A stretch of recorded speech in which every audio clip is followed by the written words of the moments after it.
Well, thank you. It's very simple matter.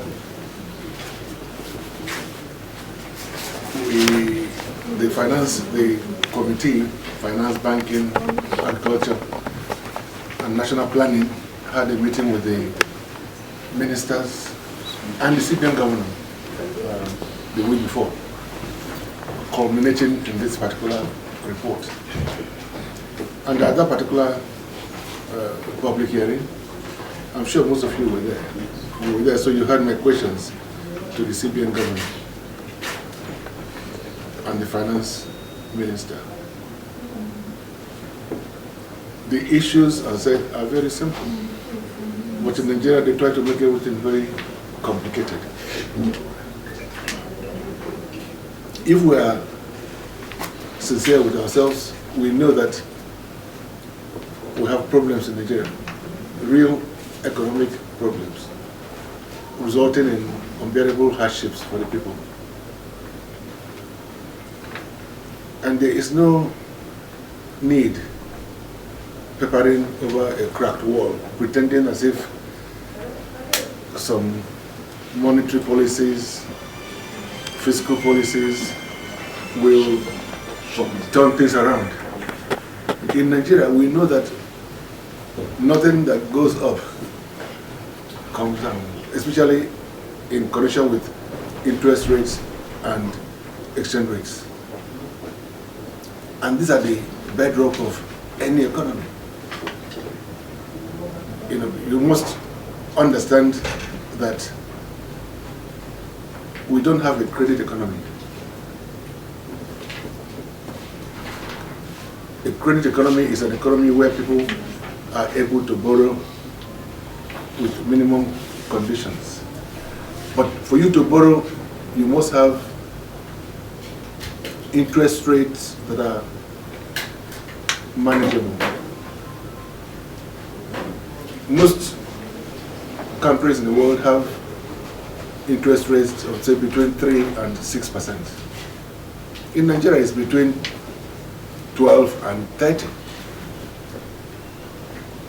And then they ask for an arm and a leg.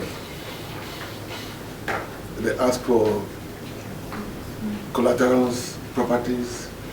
So how are you going to even get the property in the first place? If you're going to start borrowing, you start by borrowing to buy or build a house. I'm sure most of you here are probably not owners of your homes. And most of you here are above 30, perhaps 35, maybe 40. So at what point are you going to start borrowing to build a home for yourself and your family? It is not easy to pay rent of 2 years in advance or 1 year in advance. So there are problems, real problems that can be resolved through simple policies. So for me, the first policy is to crash interest rates. And this will just take a government policy to do. And all over the world, no government leaves interest rate to be determined by banks. But banks want to make profit. They're not thinking about consumers. That's not their concern. So for you to begin to borrow, government must come out emphatically on this and say interest rates from 1st of March, for example, will no longer be more than 4-5%, for example. And everybody will adjust. The banks will adjust. So instead of a bank making a profit of about 500 billion every year, they probably make a profit of about 100 billion. It's still good.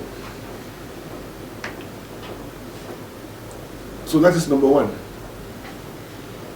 The control of interest rates by the government.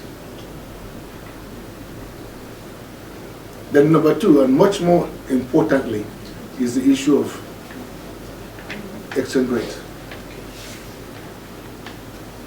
Exchange rate has become such a hydra-headed issue because of our reliance on foreign currencies. So much so that every petty trader in my village or your villages who is selling gari or palm oil is talking about exchange rate. Exchange rate ordinarily should be something that concerns foreign transactions with dollars. But everybody now understand that Naira has no value. So what do we do? How do we deal with the issue of overdependency on dollars?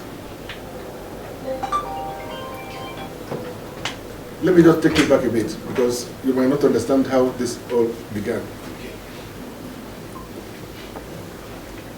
When we got our independence, we got our political independence. But they tied us economically to their own manipulations. When I say their own, I'm talking about the Western societies, Britain, America, France, the Western world. What they did to us was not only done to Nigeria, but to all the colonized countries. They compelled our people to open accounts in their various countries. And these accounts have come to be known as foreign reserve. In other words, our reserve or our savings, reserve means savings, our own savings, African savings are not in Africa. Our savings in Nigeria is not in Nigeria. Our savings should be managed by them. Why? So that was what was done then, historically. But our people don't seem to understand that at 63, since independence, that we should be seeking for economic independence.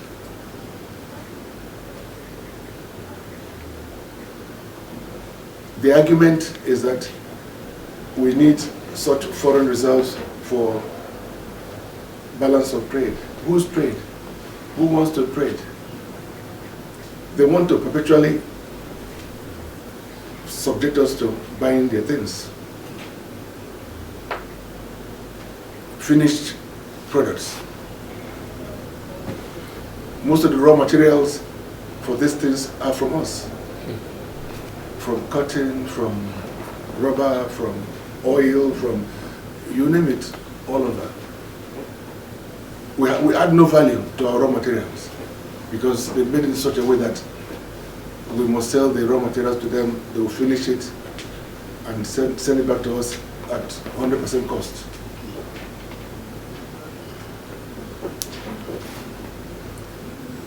So I feel, and I've said this to the committee members, that we must address some issues fundamentally.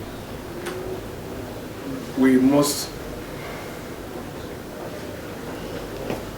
encourage the president to be decisive in this. The first step that he has to take is to close those foreign reserve accounts. We have about $46 billion there now.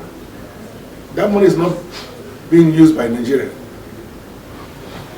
The so-called traders are less than 0.5% of the population. So because of 0.5% of 200 million people, you are keeping that amount of money in New York. It is not right by any standard. So what we need to do is to close those accounts, bring back the money to Nigeria, and when the money is brought here, there will be immediate use for it. I am proposing that the empowerment of youths, the youth entrepreneurs, can be funded from that. There are many youths who are struggling to survive, and no grants, no loans, nothing. And if we have that kind of money here in Nigeria, it will change so many things, because there are conditions to be attached to it. The borrowing to youth shouldn't be more than 3%, for example. You know, it can be given to 5 banks to manage. And so there are many conditions to meet, and I know that will work. But that's just one aspect of this new colonial entanglement that I think we should escape from.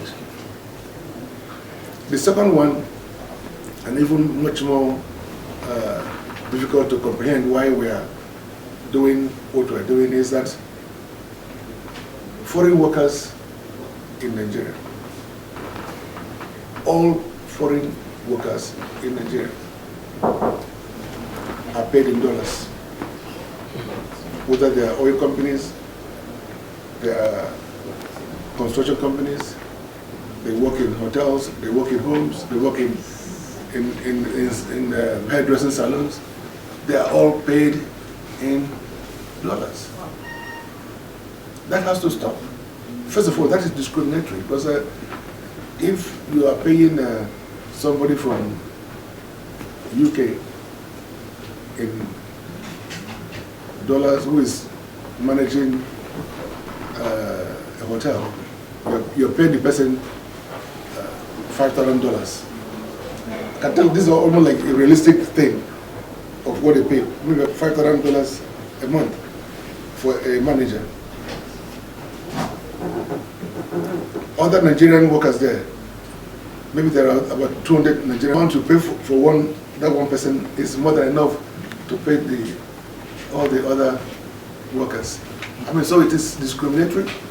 It's unacceptable, because you know, when you get to England or America and you're working, they pay everybody in UK. They pay everybody in pounds, regardless of your color, your religion, your ethnicity.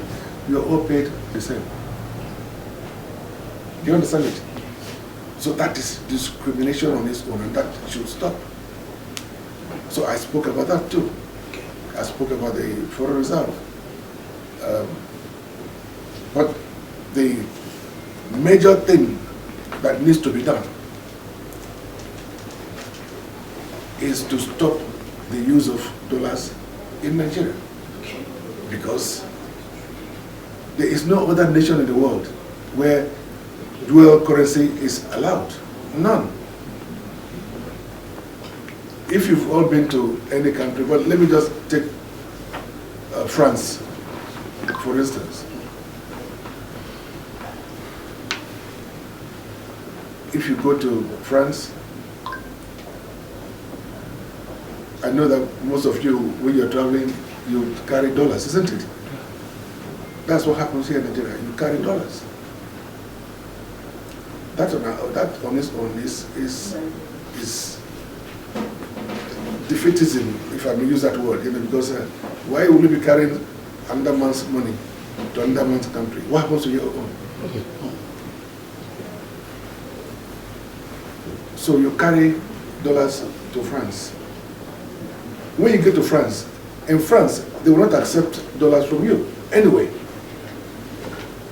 So you have to go to the Bureau de Change, BDC, at the airport, or at the hotel where you're staying, or at a bank near to you.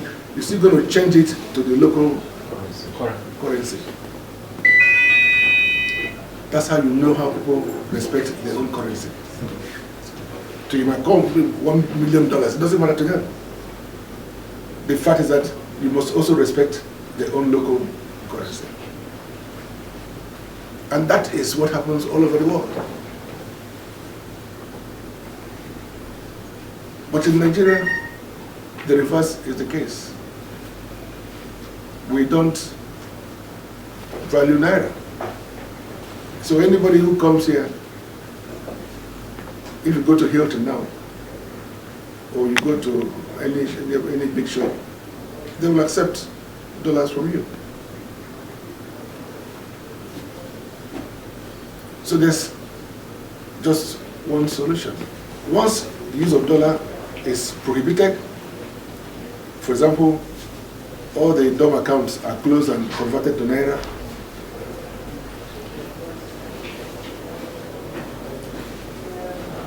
all businesses in Nigeria are transacted in Naira, including the sale of oil, crude oil, sale of gas. If it becomes mandatory for everything to be transacted in dollars, in Naira, you know what's going to happen? There will be demand for Naira. Because those foreigners who are coming to Nigeria from Heathrow Airport or from Gatwick Airport or from JFK Airport, at those airports in those countries, before they leave, you know what they will do? They will look for Naira. Which means that Naira will become respected internationally. Currently, nobody, most of them don't even know the word Naira. Because they're not obliged to, they're not required to. Nobody's asking them to look for what they will spend in Nigeria. So we need to help our currency to grow. Our currency is like a baby. After so many years, our currency is just like a baby. But we're not allowing it to grow because of the use of foreign currencies. It's not only dollar that is used, they also use pounds, they use euro, you know. But it's only in Nigeria that happens. And that is why we are in this current mess. Because we're trying to compete between Naira and dollars and other currencies. It will take a lot of strong will for the president to make the announcement. And some people hear them say, oh, America will fight, Britain will fight. So I said, look, then the president has to choose between America and Nigerians. Because this is what has to be done to start to respect our currency, to start to respect our people, and start to bring down the cost of things. I remember when I first went to England many years ago.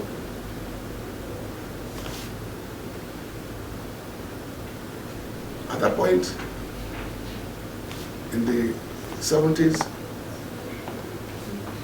you didn't hear of dollars. You didn't hear of dollars. Just Naira. When I was traveling, I didn't look for dollars. I just traveled with Naira.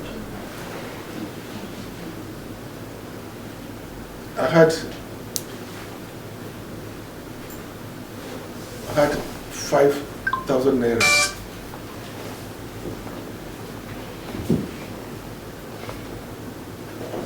I had 5,000 Naira. When I got to the airport and I changed it, do you know how much I got? I got like 7,000 pounds. So Naira was stronger than pounds. Naira was stronger. At that point, it would have been about $10,000 for 5,000 Naira. So I'm not talking for the sake of talking. I'm talking about my own experiences and my own understanding of the world economy and how things work. Distinguished senators, maybe our last question, so we don't take much of time. We must have had a pocket of protest across Nigeria over economic hardship. If you have opportunity of seeing the president one-on-one, what are you going to tell him? Exactly what I've told you. Thank you very much, sir. Yeah. Exactly what I've told you. He has to be strong, and he has to forget about IMF and forget about World Bank and all those plans, then look at internal, local solutions to our problems. Thank you, sir. I don't know very much. The major reason why and I said we're going to talk about the possession of hands. In 1 point or 2 points, sir, you're one of the voices that is well respected in Nigeria now. Whether we like it or not, when you speak. I've been around, so I understand Nigeria. I returned to Nigeria in 1999 and straight to House of Reps. And I've been around since then. And Nigerian security apparatus, including the police force, have not been able to cope with the crisis that we have. Yeah, we're talking about the economy. The economy is very bad, as we know, but the issue of insecurity is even much more of a problem, because without life, there's nothing. Sure. It's only when you're alive you're talking about money, and isn't it? Yes. A lot of money has been spent in funding the security and the police and the rest of them, and nothing has changed. Instead, you see more rising levels of insecurity. Whether you're talking about the southeast, where you have the unknown gunmen and the IPOB and the rest of them, or to the north, where you have Boko Haram and then the bandits, and now kidnapping all over with armed robbery. We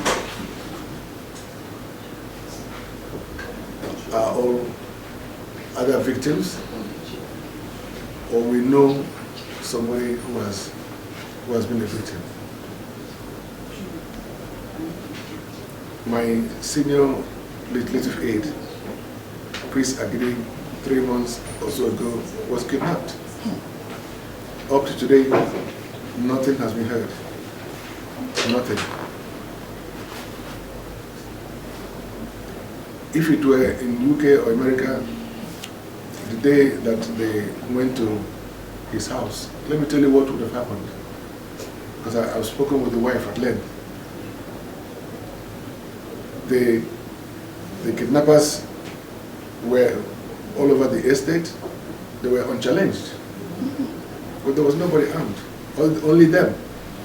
There were about 6 of them in a big estate. They went from house to house. The wife said that when he first started, that it was agreed that she should take the children and run downstairs and go and hide somewhere. The husband should stay there. And the husband locked the door with iron locks. And when they got to the place, they began to hit the door. They wanted to force it open, and he told them, "Don't break it down." He will open it, and of course, he was taken away. The point is this: in civilized societies, faced with that kind of situation, what you will do is just to dial, like in UK, 999. 999 is the emergency number. When you dial 999, they will ask you, what service do you want? So you tell them, police, fire brigade, or ambulance. They are the 3 emergency services. And then they will respond to you almost immediately. 5–10 minutes, they will be there. And even if you are not able to speak, for fear that somebody might hear you, you can't whisper. Just dial 999. They will also trace where you are. But that's not the case with Nigeria. or the case with Chris Agede. Chris didn't have any hope in hell, because who is he going to call? The CP, the DPO, you know? And there are many hundreds of thousands of people like him who are being kidnapped, brutalized in the streets of Nigeria, and on the roads, everywhere. And because there are no support.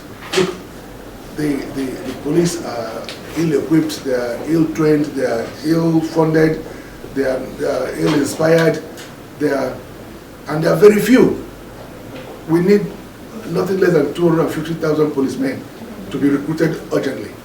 Same thing with the police, with the military. So,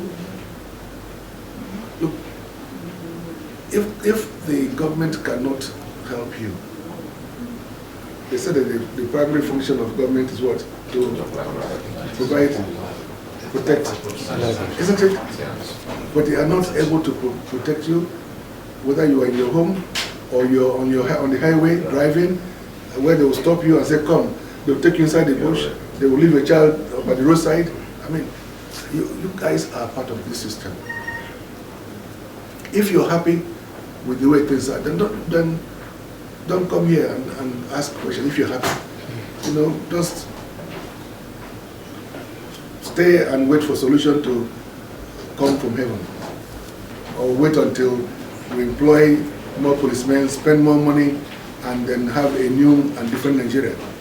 But if you are not happy with what you are seeing and witnessing, then you must align yourself with my thinking.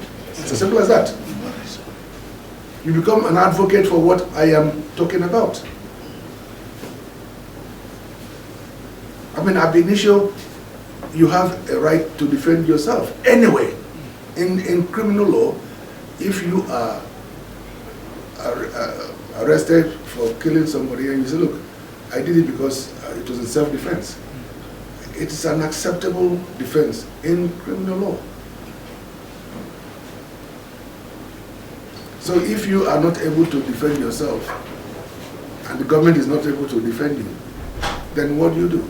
That's why I'm saying, let's have a third option. A third option is for reasonable, able-bodied, strong-willed, matured people to be given the opportunity to carry arms. Now, it is not a must that you must carry arms just because you are able-bodied or you are of sound mind. No. After all, we can, everybody has when you're 18 or so, you can go and learn how to drive a car, isn't it? Yes. Does it mean that when you drive a car, you have a car? Or you have a license to drive, you have a car? No. So, the issue here is very simple, my friend. You want to listen. Keep that aside. Okay, ask a question.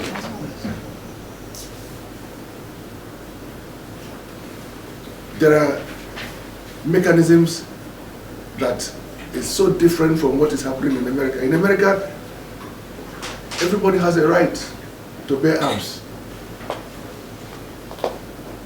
And that is their philosophy. Everybody has a right to defend themselves. So you can go into any shop and buy any weapon you like. They are there. In America. That's not what I'm advocating here. I'm not saying everybody should go to a gun shop and buy a gun. No. First of all, I'm advocating, number one, that there will be a gun shooting school, they call them shooting range, in every local government of Nigeria. At least one to start with. And those shooting ranges should be owned and managed by former military guys who have the experience of handling weapons. So by the time you go through this for 2 months, the next thing to do is to go to your king. So even if you come from a large city like Benin, where the king may not know you personally. You know, the king has a council. Chiefs. You have the chiefs that work with the king, and the chiefs have their subordinates. So if you're from Benin and you want a gun, there'll be an office there for you to apply. And look, let me tell you, every family is known. Even in Lagos, every family is known. Those families that are known for stealing are known. Those families that are known for 419 are known. Those families that are known for kidnapping are known. Those families that are known as native doctors are known, isn't it? Yes. So whatever your family history is known. Even those who have mental problems, the families are known. So that's why for me, the need for traditional rulers to be involved at that level is very important, because they also are meant to be the ones who will be in charge of security in every local government area. It's the case. If things were done properly, local government system is working. Local government should be working well with the kings, and if they are supported, most of these crimes will not be there, because they can easily fish out who is doing what. So the recommendation by the kings is number one. It's very important. Then after that, you now get a recommendation by two doctors, two medical doctors, who must have known you for at least 2 years. You're not going to go and bribe a doctor. You're a patient, and maybe your doctors, I mean, because they know you very well. If they know that you have mental issues, if they know you're unstable, if they know that you are not the type that should be given a weapon, do you think they will recommend you? No. Then you go to your local government chairman, who must also confirm that they know you. Then the next level is to go to the Commissioner of Police in the state, along with the Director DSS in the state, who must also give you Clearance. yes, your recommendation.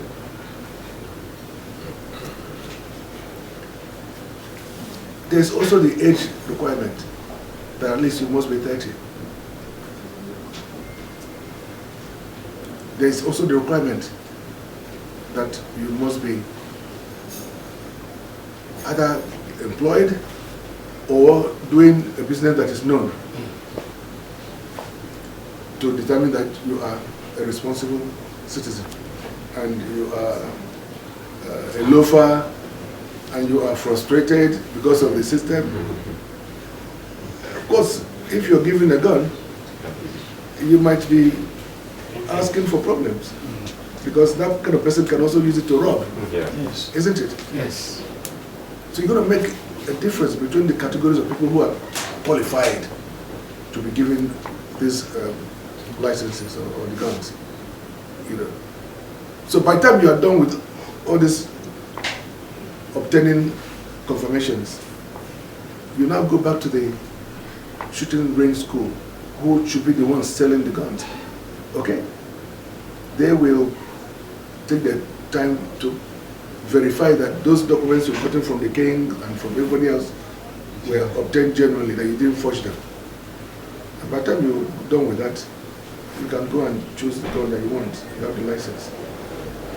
Part of the law is also that there will be forensic scientists attached to every such range, because they are the ones who will be able to, I mean, assuming that somebody is killed,